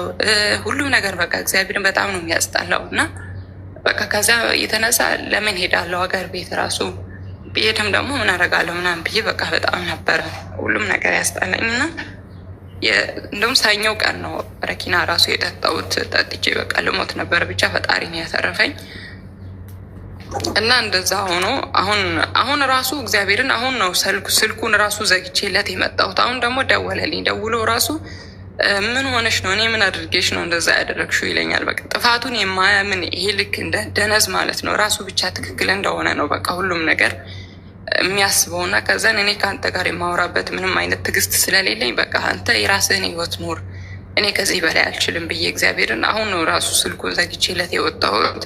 ብሎክ ላደረገው ብዬ አይለምን ብሎክ አደረገዋለሁ። ደግሞ ብሎክ ካደረግኩኝ ሄዶ ለቤተሰብ ምናምን እንደዚህ ያደረገችኝ ስልኬን ዘገች ብሎ ደግሞ ሄዶ እንደገና ደግሞ ሌላ ታሪክ ነው የሚፈጥረው እዛ ማለት ነው። ለዛ ብዬ በቃ ስልኩንም ክፍት አድርጌ አሁን ነው ራሱ ትቼው የወጣሁት እና አላቅም ብቻ እውነት ማለት ምን እንደሆነ በቃ ራሱ አሁን በእርግጥ አልወደውም፣ ትቼዋለሁ ሁሉንም ነገር። ምክንያቱም ከኔ የማይበልጥ ነገር የለም። እኔ ነፍሴ ካለ ሁሉም ነገር ከኔ ቀጥሎ ነው የሚኖረው። ግን በቃ ይሄ ነገር እንዴት ማስተካከል ራሱ እንዳለብኝ ግራ ነው የገባብኝ።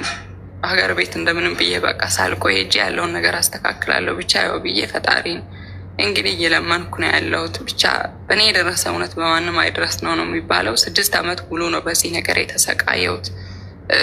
ሌላ ወንዱ እንኳን መውደድ አልቻልኩም። እግዚአብሔርን የሚመጣው ወንድ ሁሉ በሱ ምክንያት እየገፋው በቃ እስካሁን ድረስ እውነት ያለርል የሚያስጠላ ህይወት ነው እያሳለፍኩ ያለሁት እና የሁሉም ነገር ይሄ ነው እንግዲህ። አይዞሽ። እድሜሽ ምን ያህል ነው? እድሜ 24 ነው። በልጅነት ገባሁት ያኔ። እስቲ አዳንቺ ስልክሽ እየጮኸ ነው። ትንሽ ከባድ ነው ይሄ። አሁን አንቺ ፊት ስለሰጠሽው ነው ይሄ ሁሉ ነገር ያደረሰብሽ። አንደኛ ለወንድ ብለሽ በረኪና እንዴት ትጠጫለሽ? ለወንድ ህይወትሽ እኮ ማንም አይገባውም ያንቺ ህይወት ለመጥፋት። ህይወትሽ እንኳን የሚገባው ሰው እንኳን አይደለም ይሄ ሰው በጣም ጥሩ ሰው እንኳን ቢሆን እንደው በቃ አላረለ እሱም ባጣ ምናምን ብለሽ እንኳን እንደው ወርዝ ያደርጋል ብለን እንኳን እንዳናስብ ሰውየው እንኳን ጥሩ ሊሆን ቀርቶ ምንም እንደው የሚረባም ስለዛተ ነው እንዲህ የምትፈሪው? የሚያወራ እኮ ይሄ ሚዝት የሚያስፈራራ ወንድ ምናምን በጣም ፈሪ እኮ ነው። በነገራችን ፈሪ ታውቃላችሁ። እሱ ላረጋግጥላችሁ ፈልጋለሁ። እንደዚህ አይነቱን ሰው አንዴ ፋይል ከፍታችሁ ወደ ህግ ብትወስዱት ጉዳዩ አደብ ነው የሚገዛው። አንቺ የደረሽበት አካባቢ አይደርስም። አንቺ ያለሽበት የሆነ ኪሎ ሜትር ድረስ ከታየ ራሱና ሰው ከጠቆመበት ገደል ነው የሚገባው። እንኳን አጠገብሽ ሊደርስ ቀርቶ በደንብ ማስቆንጠጥ ትችላላችሁ እኮ። ለምንድን ነው ጥቃት ሲደርስባችሁ ዝም የምትሉት? እናንተ እኮ ናችሁ እንደዚህ አይነቱ ወንድ የልብ ልብ እንዲሰማው የምታደርጉት እኮ። አንድ ዛቻ ሲደርስብሽ ያንን እንደማስረጃ ይዘሽ ቀጥታ ጉዳዩን ወደ ህግ ብትወስጂው ልክ እኮ ይገባል እኮ። ማንም እኮ እዚህ ምድር ላይ እኮ እንደው ከምንም በላይ እኮ የሆነ ነገር እኮ የለም እኮ። ይሄ ስለደነፋ ምናምን ስላወራ ስለለፈለፈ እንዲያደርገዋለሁ ቤት አርግ በይ ውስጥ ቤተሰቦችሽን እንዲያደርግ እስቲ አርግ። በራችሁን ጋር አይደርስም ነው የምልሽ። ለምንድን ነው የምትፈሩት? በንግግር የውሸት ተናግሮ እንዳፈቀረሽ ሊያሳምነሽ እንደሚሞክረው ሁሉ እኮ እንዲህ እኮ ሊያስፈራራሽ ሞክሮ እኮ ዝም ብሎ እኮ በውሸት እኮ ዝም ብሎ። ስለዚህ አንደኛ አትፍሪ፣ ሁለተኛ ከሱ ጋር አተካራ ይሄ አትመላለሽ። የኔ እናት ቃላቶችሽ እንኳን አይገባውም። ዝምታ ነው ለነዚህ ያነስ በዝምታ ነው መግደል ያለብሽ። ስልክ ቁጥርሽን ትቀይራለሽ፣ ለቤተሰቦችሽ ብቻ ትደውያለሽ። እንዴት ናቸው ነው ስራሽ ላይ ያኛውን ዓለም ኮምፕሊት ትዘጊዋለሽ። በአራት ነጥብ የት ያገኝሻል? ምን ስሪ የት አገኝ የት ኑሪ የት ያውቃል? ከሀገር ውጭ ነሻል። ለምን ሰላምሽን ታጫለሽ? በገዛ ስልክሽ ደውሎ እንደዚህ አለኝ እንደዚህ ያለሽ እኮ ስልክ አንስተሽለት ነው ወይ ቮይስ መልሰሽለት ነው። አትቆርጩም እንዴ ጉዳዩ? ሲም ካርድሽን አውጥተሽ ትጥያለሽ። ገብቶሻል? ሌላ ትከፍቻለሽ። በቃ አለቀ። የት ያገኘዋል ቁጥርሽን አንቺ ካልሰጠሽ በስተቀር? በዛ ስልክሽ ሲቀጠቅጥ ይውላል። ወይ ደግሞ ሌላ ሴት ጋር ሄዶ እንደፈለገ ይዘልና ደግሞ ትዝ ስትዩ እንትን ይላል። ሀገሬ ስትሄጂ እዝታለሁ ካለ ቀጥታ ጉዳዩን ፖሊስ ጋር ትወስጂዋለሽ። ይመክሩታል እነሱ በደንብ። ገብቶሻል? አንደኛው ነገር ይሄ ነው። በልጅነትሽ በማታቂበት ሁኔታ ቤተሰብ ገፋፍቶሽ ሊሆን ይችላል። ባለማወቅ የገባሽበት ጉዳይ። የምታገቡትን ምረጡ ጓዶች። ልብስ የለበሰ ሱሪ የለበሰ ህፃን አታግቡ። ሱሪ የለበሰ ህፃን ነው በአብዛኛው፣ ጥቂት ነው ጀንትልማን። ጀንትልማኖቹን ማግኘት በጣም ከባድ ነው። የኔ እናት ሴቶቹ እዚህ ውስጥ የምትሰሙኝ ማለት ነው፣ ጨዋ ሴት ልጅን የሚያከብር ስርዓት ያለው እንደ ወንድ አይቆጠርም። መቅቸዋል ያው አይቆጠርም። ወንድነት ማዋረድ ከሆነ ይቅርብኝ፣ ባፍንጬ ይውጣ እየሆንክ አሁን አንተ ይቅርብኝ። እውነት ትችዋል። ወንድነት መሰዳደብ ከሆነ የሴት ልጅን ገመና አውጥተህ ማዋረድ፣ የሚስትህን የፍቅረኛን እንዲነበረች እኮ እንዲያርጋት በዚህ ወጥቶ በዚህ ምናምን ምትል ከሆነ ያ ከሆነ ወንድነት ይቅርብኝ። እኔ አይደለሁም አምኛለሁ። እሺ ያው ከዛሬ ጀምሮ እናንተ ወንድነት እንዲህ ነው ብላችሁ የምታስቡ ሰዎች ሁኑት። ናስቲ እንየው። እዚህ ውስጥ የምትሰሙኝ ወንዶች ደግሞ ነገ ሴት ልጅ ላይ ነው እንዲህ የሚደረገው። የሆነ ፐርሰናል ወንድ ልጅን ምናምን መናገር ይመስለዋል አንዳንዶች ይረዱታል። ይህንን ሴት ልጅ ወልደህ እንደዚህ ነው እንደሷ አሁን እንደሰማት እህታችን ነው የምትሆንልን። ገብተዋል። አንዱ ወንድ ላይ እንደፈለግ ይጫወትባታል፣ ሲፈልግ ይመታታል፣ ሲፈልግ ያዋርዳታል፣ ሲፈልግ አባት ሆነ ልጅ እንዲህ ስትሆን ማየት ምን ፊሊንግ ይሰጣል? እሱን አሁን ሳይኖር ልጅ ቁጭ ብላ አስበው። ቀላል። ስለዚህ እህቴ ኖ ማለት አለብሽ። ጥቃትን እምቢ ማለት አለብሽ። መብት አለሽ። በገዛ ህይወትሽ ላይ ሰብአዊ መብትሽን የሚጥስ ማንኛውም ሰው መታገስ የለብሽ። እምቢ ማለት አለብሽ። ከክብር በላይ ምንም ነገር የለም። ስለዚህ አሁን ከእሱ ጋር መመላለስ አቁሜ ከዛሬ ጀምሮ መልስ እየሰጠሽ እሱን ለማሳመን እንዲህ በቃ ቁጥርሽን ቀይሪ፣ ስራሽን ስሪ፣ ኑሮሽን ኑሪ። ቤተሰቦችሽ ጋር ስትሄጂ በጠረጴዛ ዙሪያ ታወሩበታላችሁ፣ እንዴት አደብ እንደምታስይዙት ማለት ነው። ጠበቃ ቀጥረሽ እኮ ቀላል ነው። እጅሽ ላይ ያስፈራራሽ ምናምን ቮይስ ሜሴጆች አሉ አይደል? ቮይሶች፣ ጽሁፎች ምናምን እንዲያደርግሻለሁ ምናምን። እግዚአብሔርን ነው የምልሽ፣ በጣም ከባድ ሀርድ ውስጥ ነው የሚገባው። ጠበቃ ይዘሽ ጉዳዩ ወደ ክስ ትወስጂዋለሽ። በቃ ተጠናቋል። አንቺ ከጠበቃሽ ጋር መጨረስ አለቅ።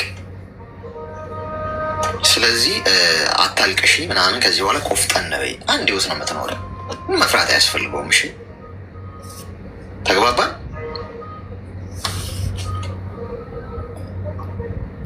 አመሰግናለሁ። እግዚአብሔር ይባርካችሁ ሁላችሁ። እኔ ብቻ ከእንደዚህ አይነት ፈተና ሁላችንም ፈጣሪ ይጠብቀን። ያው እኔ እንግዲህ ካለፈው ተምሬያለሁ፣ ቢረፍድብኝም እንግዲህ ለሌሎቹም ትምህርት ይሆናል ብዬ ነው። ያው እንግዲህ ብቻ አላቅም፣ በጣም ከባድ ነው። ስለ ምክርህ፣ ስለ ሀሳብ፣ ስለ ሁሉም ነገር በጣም አመሰግናለሁ። ልክ ብለሃል። ካሁን በኋላ እኔም ስልኩን ያው ዘግቼ እንግዲህ የራሴን ህይወት ለመኖር እሞክራለሁ። ፈጣሪ ደግሞ ይረዳኛል። በጣም አመሰግናለሁ። እሺ አይዞሽ፣ በርቺ። እሺ አመሰግናለሁ። ይኸውላችሁ እንዲህ ነው የሚጀመረው። መግደል፣ አሲድ መድፋት ምናምን፣ አካል ማጉደል፣ እንዲህ ነው የሚጀመረው። ጎበዝ ጨዋ ወንድ ኑሮውን ነው የሚኖረው። ጋይስ ከገርልፍሬንዱ ጋር ተጣላ፣ ቴንክ ዩ ቬሪ ማች። መንገድሽን ቀጥይ፣ መንገዴን እንቀጥላለሁ። ተጠናቋል። ትዳሩም ከሆነ ተፋታርን፣ መልካም መንገድ ብሎ የራሱ መንገድ ነው የሚሄደው። ጨዋ ነዋ፣ ስርዓት አለው። በየሄደበት ሚስቱን እገልሻለሁ፣ እንዲያደርግሻለሁ፣ ከሌላ ሰው ጋር ባይሽ ኮንፊደንስ ስለሌለው ነው እንደዚህ አይነት ወንድ። ኮንፊደንስ የሌላቸው ወንዶች ሁል ጊዜ ጥገኛ ናቸው። ገብቷቸዋል። ከከሊ ጋር ካየውሽ እገልሻለሁ ይላታል። የራስሽን ህይወት አትኖሪም ከወንድ ጋር ካየውሽ። ራስን አትሆንም እንዴ? ኩል ሁን፣ ራስን ስራን ስራ፣ ከፍ በል፣ ንጉሱን እሷ እንዳጣችን እንድታስብ አርጋት። ከቻልክ ብቃት ካለ ወይኔ ይህን ወንድ ነው እንዲያጣውት እንድትል አርጋት። ስማርት ሆነ፣ በጣም ስርዓት ያለው ሰው ሆነ፣ ሰራተኛ ሰው ሆነ። ይሄ ወንዳ ወንድ ይባላል። እንደዚህ አይነቱ ሰው ከተግባባ ወንዳ ወንድ። አሁን ግን ወንዳ ወንድ ስሙ ተቀይሮ አጠናግረሻለሁ ምናምን የሚለው ነው ወንዳ ወንድ የሆነው። እሺ ቆይ ልስጣችሁ፣ ቆይ ጊፍት ልስጣችሁ። እህቶቻችን እንደዚህ የምትደግፈው በእውነት ልክ እንደ ጠቢቡ ሰለሞን እያልኩ ነበር። በጣም በቀናነት ነው የምትረዳቸውና የሚያወሩት ሴቶች ከድምጻቸው ራሱ ያስታውቃል። በጣም ገና ልጆች ናቸው እኮ ይሄን ያህል እንትን ውስጥ ማለፍ የሌለባቸው ሰዎች ናቸው። እና ምን ልልህ ነው እኔ በራሴ ካሳለፍኩት እኔ አውሮፓ ነው የምኖረው እና እንደዚህም ችግር ቢደርስብህም ችግር የለም ራስ ማውጣት ትችላለህ፣ ችግር የለም ይህናል ወንድ ላይ ዲፔንድ አንሆንም። እና ግን አሉ አውሮፓ ውስጥም በውጭ ሀገር አሁን ወንዶች ምንድነው የሚፈልጉት? ሴቷ እንድትችላቸው ያላትን ሴት ነው የሚፈልጉት። እና ራሳችን ወንድ ልጅኛ በሀገራችን በባህላችን ወንድ ሰርቶን ቤተሰብ ማስተዳደር ያለበት፣ ሴት ብትሰራ ደግሞ የበለጠ ለልጆቻቸውም ለኑሯቸውም ይቀላል። እኔ እንደዛ ነው ማምነው። እኔ ብሰራ ኑሮ እናቀላለን ለልጆቻችንም ለቤታችንም ለህይወታችን እንጂ ሴቷ እየለፋች ሴቷ እየሰራች ለወንዱ እየሰጠች እሱ ቁጭ ብሎ የሚበላበት ምክንያት ምንድን ነው? ይሄ ባህላችንም አይደለም። እና አሁን አረብ ሀገር የሚኖሩ ሴቶች በጣም የሚያናድደኝ ነገር ገና እኮ 20 ምናምን ቤቶች ናቸው። ሰው እስከ 40 በላይ እንኳን ሊያገባ ይችላል። እና ለምንድን ነው ሰርተው የሆነ ነገር ይዘው አገራቸው ገብተው የሆነ ነገር ይዘው ከዛ በኋላ ትዳር የማይፈልጉት?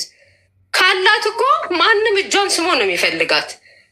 እንዴ እኔ በጣም ነው የሚገርመኝ። እንዴ ካላት እጇን ስሞ ነው የሚያገባት። እንዴት ነው ወንድ አጣለው ብሎ ባለ አግብቶ ወንድ ልጅን እንዴት ነው አግብቶ ኢትዮጵያ አስቀምጦ ወደ ሌላ ሀገር መሄድ? እንዴት ነው የሚሆነው? እንደዚህ እንኳን አይደለም ሌላ ሀገር ሄደው አብሯቸውም ሄደው ያሰጋል አርፎ መቀመጡን። እና ለምንድን ነው ልብ የማይገዙት? እኔ በተአምር እኔ እንደዚህ እንትን ገጥሞኝ ነበረ።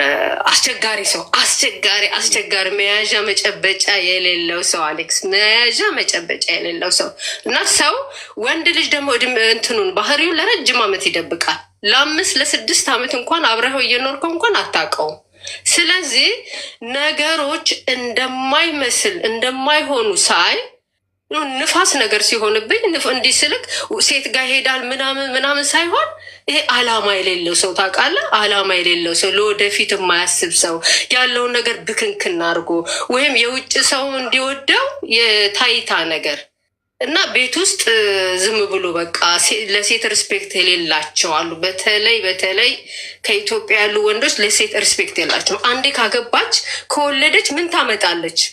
ልጅ ወልዳለች። በተለይማ 2 ከወለደች ምን ታመጣለች? ማን ይፈልጋታል? ነገር እንደዛ ልክ እንደዛ ሲሆንብኝ አሌክስ ተዘጋጀው። ራሴ አየሁ፣ ሁኔታውን አየሁኝና ይሄ ነገር አይሆንም አልኩኝ እና ምን ማድረግ ጀመርኩኝ? በራሴ ዝግጅት ጀመርኩም። በውስጤ ለማንም አላማከርኩም። ለሴት ጓደኛ እንኳን ብታማከር መልሶ አንተ ላይ ነው የሚፈርዱት። እንደዚህ ነው ብለው ነገሩን የበለጠ ያበላሹባል። በራሴ ዝግጅት ጀመርኩኝና ነገሩ ጥሶ ሲመጣ ኦኬ እዚህ ጋር ማቆም እንችላለን። አሁን ያ ሰው ምንድን ነው ያሰበው? በዛ ሰዓት ምን ታመጣለች? ምንም የላትም። ቋሚ ስራ የላት፣ ምን የላት፣ ልጆች ይዛለች፣ ምን ታመጣለች? እኔ ግን ሬዲ ነበርኩኝ። ከዛን እናቴ አሁን እዚህ ጋር ማቆም እንችላለን አልኩኝ።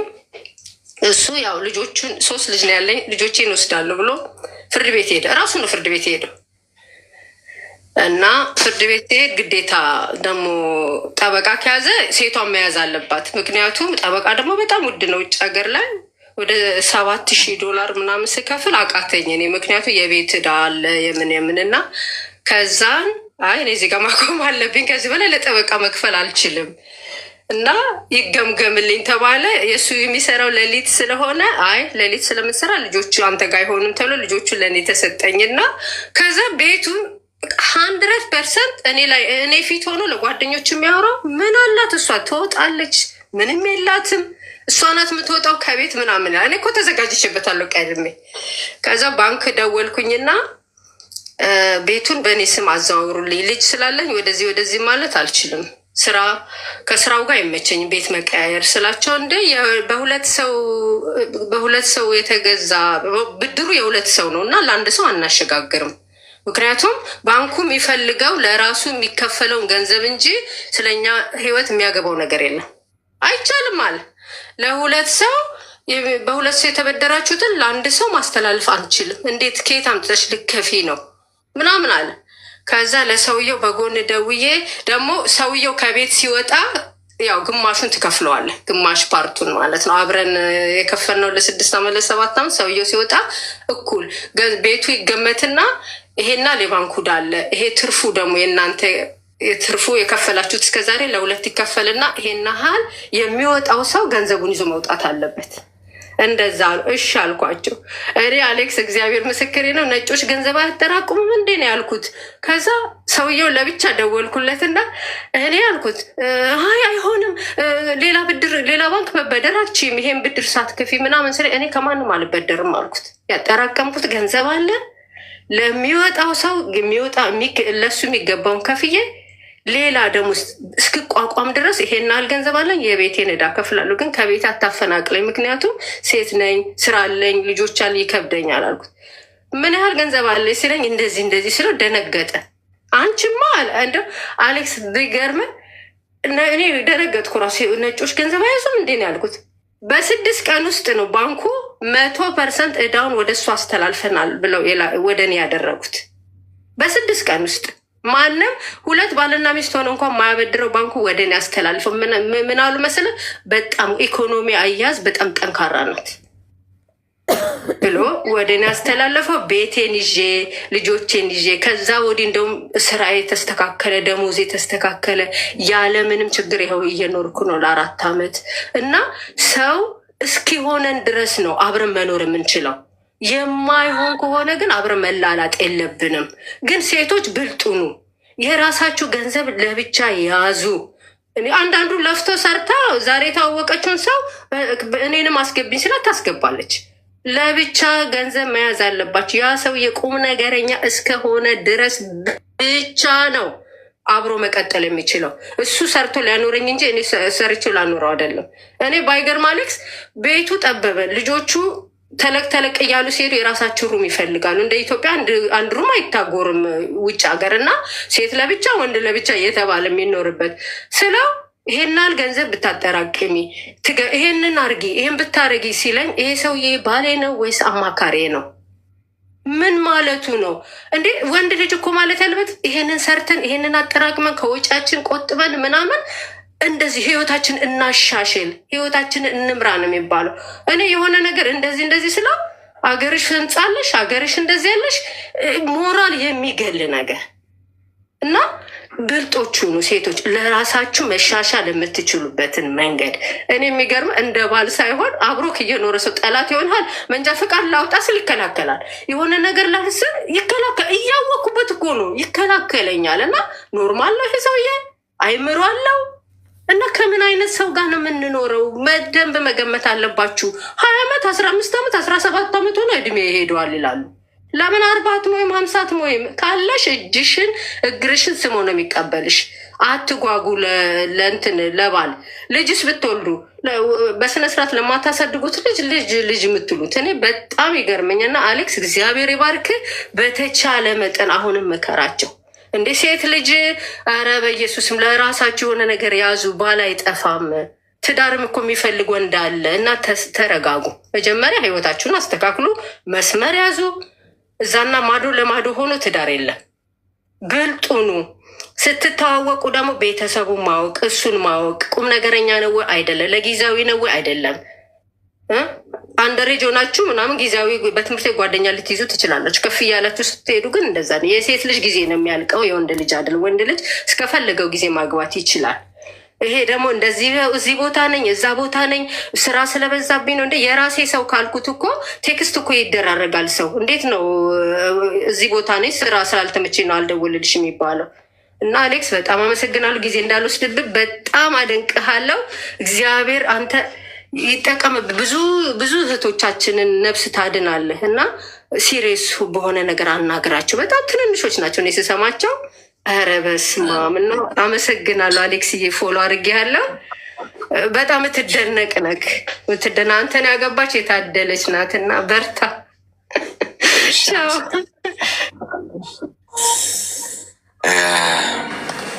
አስቸጋሪ ነው። እውነቷን ነው። ብዙ አስቸጋሪ ነገሮች አሉ። ትንሽ ምርቃት ሲበዛ ግን በጫሜ እንዳልተኛ ጓዶች፣ ትንሽ ሙቀት አልችልም። እየሞቀኝ ነው እንዳልቀልጥባችሁ። ሄሎ ፈቀድክልኝ። እኔም አሁን ያወራችው እህታችን አይነት አስተያየት ነው ያለኝ። ማለት ትንሽ ልጨምርበት። መጀመሪያ ታላቂ ነኝ፣ ቀጥልበት። ብዙ ጊዜ ገብቼ እነግርሃለሁ ወደ ፖድካስት ቢቀየር ይህንን ፕላትፎርም ሞር ብታሳድገው አሪፍ ነው ላለ። በጣም ጎበዝ ነሽ። በእርግጥ ኢሮፕ ወይ አሜሪካ፣ ካናዳ ምናምን ያለ ነው ሴቶች በእንደዚህ አንሸወድም ብዬ እንዳይወርዱብኝ ግን እዚህ እንዳይሰልብኝ ደግሞ አምናለሁ። ሴቶች እባካችሁ ሪሌሽንሽፕ አያስፈልግም። በአሁኑ ሰዓት እውነት ነው የምላችሁ፣ ሪሌሽንሽፕ አያስፈልግም። በተለይ እናንተ በጣም ትናንሽ ናችሁ፣ ከ30 በታች በቃ ምንም ሪሌሽንሽፕ አያስፈልግም። መስራት ነው፣ ብር መያዝ ነው፣ መማር ነው። አሁን በትርፍ ጊዜሽ ተማሪ፣ ድራይቭ ላይሰንስ ቲዮሪ አጥኒ፣ በላፕቶፕ ባለሽበት አጋጣሚ በተገኘው እድል ራስሽን አፕግሬድ ማድረግ። ወንድ ደስ ይላል፣ ሪሌሽንሽፕ ደስ ይላል፣ ፍቅር ደስ ይላል። ግን የሆኑ ወንዶች እንደ ሴት ነው የተቀየሩ። ይቅርታ አሌክሳንተ የወንድን ልጅ ነህ። እዚህ እኔ አሁን ለንደን ያለሁት ኢሮፕ ነው ያለሁት እና እዚህ ያሉ ራሱ እንደ ፕሪንስስ ናቸው። በቃ እነሱ ሴቷ ደግሞ እንደ ወንድ ሆና እንድትጥረው፣ እንድታግዘው፣ እንዲጠቀምባት ነው ያስፈልገውና ሁላችን። እኔ አሁን አንድ ልጅ አለኝ፣ ይኸው 7 ዓመት ብቻዬ የራሴ ቢዝነስ ከፈትኩኝ፣ መኪናዬን ተምሬ ላይሰንስ ያስኩኝ፣ ልጄን አሳደግኩት። በቃ ምንም እኮ ሲንግልነት እኮ ምንም የሚያስፈራ ነገር አይደለም። ከዛ ደግሞ መጸለይ፣ እግዚአብሔር ልቦና ያለው አስተዋይ ሰው ስጠኝ ብለው ደግሞ ለእግዚአብሔር መተው። ሰው ምንድነው እባካችሁ፣ እኔ ያሳዝኑኛል እንዳለችው እህቴ ከድምጻቸው ነው። በቃ እንደዚህ ትናንሽ ናቸው። 23 ማለት አሁን እኔ በስማ እንኳን ላገባና እኔ እንጃ ብቻ አላስበውም ነበር። እና ከ30 በላይ ኢቭን ነጮቹ 35 ከ30 በላይ ነው ማግባት እንትን ቢሉ ሪሌሽንሽፕ ሲሪየስ እንትን ቢሉ እና እኛ ደግሞ ሴቶች ብልጥ መሆን አለብን። ብራችሁ ያዙ፣ በቃ ምንም አያስፈልግም። እሱ ሀገር ቤት፣ አንቺ እዚህ ውጭ። ምንድን ነው ይሄ ሰው? ወንዶቹ ራሳችን አናበላሻቸው። ይቅርታ ትግርኛ ነው የመጀመሪያ ቋንቋዬና አማርኛ ትንሽ ይለኛል። ሰው እኔ በጣም እናደዳለሁ። በውስጥ በመሀል አውሪ ተናገር ይለኛል። ደግሞ ሌላ በሽታም አለ እኮ አሌክሴ፣ ይሄ ሴክሹዋል ዲዚዝ የሚባል ነገር አለ። እሱ አሁን ከስንት ጊዜ በኋላ ቆይቶ ሲገናኙ ከማን ተገናኝተው ነበር? ያ ሰው ከማን ነበረ? አታውቁም። ቺት አድርጓታል ወይ ከሌላ ሴት ተኝቷል ወይ? እሱ ደግሞ ሌላ መዘዝ አለ፣ HIV አለ፣ ሌላ የባላዘር በሽታዎች አሉ። እና ጤናችሁን ጠበቃችሁ ቁጥብ ብላችሁ ብራችሁ ይዛችሁ፣ ብር ካለሽ ማንም እንትን ይላል። እና እሱ ለማለት ነው። አመሰግናለሁ። ቀጥልበት። በጣም ጎበዝ ነሽ። በጣም አከብርሃለሁ። አመሰግናለሁ። ኦኬ ባይ ቴንክ ዩ። ኮይን ወስዳችሁ ይኸው ሜምበሩን ሳጥኑን ስትነኩት ይሰጣችኋል። ጸባይ በተለያየ ቀንና ምሽት ጠዋት ሊሆን ይችላል ሁኔታ ነው እየተከታተላችሁ ያላችሁት። ጾም ላይ ያላችሁ ሰዎች መልካም ጾም ይሆንላችሁ። እንኳን አደረሳችሁ። በዚህ አጋጣሚ በርቱ። እንግዲህ ለበዓሉ ደግሞ በሰላም ያደርሳችሁ ነው ምለው። ነገ እንገናኛለን። ሁላችሁንም እወዳችኋለሁ። ከእናንተ ጋር የምናሳልፈው እዚህ ጋር ጊዜ በጣም ውዱ ሰዓት ነው ለኔ፣ ኤክስፔንሲቭ ሰዓት። በእውነት በቢሊየን ብር አልቀይረውም። እውነቱን ነገሬን ካላችሁ ሁላችሁንም እወዳችኋለሁ። ተስፋ የቆረጣችሁ፣ የጨነቃችሁ፣ የሚከፋችሁ፣ ብቸኝነት ቢሰማችሁ፣ ሰው የለኝም ወዳጅ የለኝም ብቸኛ ነኝ ብላችሁ መታስቡ ሰዎች የሆነ ወንድማችሁ ነኝ። እሺ እንዳያሳስባችሁ አለው። እናውራው እስቲ። መፍትሄ ምን አልሰጣችሁም፣ ግን ፈጣሪ ይሰጣል። በአንድም በሌላ የሆነ መንገድ ልንሆን የምንችልበት እድል ይኖራል። እንዳያሳስባችሁ። መወለድ ቋንቋ ነው። ብራዘር ኤንድ ሲስተር አለሽ በንጹህ ሁኔታ። እሺ እንዳያሳስባችሁ። ምንም ክፋት በሌለው፣ ድራማ በሌለው፣ መጥፎ ሀሳብ በሌለው መልኩ ወንድምና እህት ነን። እንዳያሳስባችሁ። ነገ እንገናኛለን። ጤና ይስጣችሁ። አትታመሙ። ሁሌም የነካችሁት ሁሉ ወርቅ ይሁን። በሄዳችሁበት የሰው ፍቅር ይስጣችሁ። ተወደዱ። ሞገስ፣ ክብር፣ ጸጋ ያልበሳችሁ። በሄዳችሁበት በተገኛችሁበት ቦታ በሙሉ ፈጣሪ ግርማ ሞገስ ይሁናችሁ። በጭንቀታችሁም በደስታችሁም ጊዜ ፈጣሪ ከጎናችሁ ይቆመላችሁ። ሀዘን አያገኛችሁ። ሁሌም ሳቁ። ጤና ይስጣችሁ፣ ረጅም እድሜ ይስጣችሁ። ሁሌም ቢሆን የምትሰሩት በብዙ ሚሊዮን እጥፍ ይባረክላችሁ። እሺ፣ ከአስመሳይ ሰዎችን ከህይወታችሁ ያርቅላችሁ። ክፉን ከፊታችሁ ዞር ያርግላችሁ ፈጣሪ እየቀደመ። እሺ፣ አሜን በሉ። እኔ ሽማግሌ ነኝ ጎበዝ። እኔ ስመርቅ አሜን ካልክ ቤቢ ፌስ ስለሆንኩ ነው ጎበዝ። እኔ የድሮ ሰው ነኝ። እሺ፣ የዘጠናዎቹ ሰው ነኝ እኔ። ዘጠናዎቹ ሰው ነኝ። በጣም ሼባ ነኝ። እሺ፣ እንዳታስቡት። ረጃጅም ሰዎች ካላችሁ ቁመታችሁ ሰንደቅ ይሰቀልበት። አጫጭሮች ካላችሁ ደግሞ ቁመታችሁ አጭር የሆናችሁ ሰዎች ደግሞ እጥረት ራሱ ውበት ነው። እንደውም ሳይንሱ አጫጭር ሰዎች ጂኒየስ ናቸው ይላል። ደህና ደሩ፣ ደህና ዋሉ። መልካም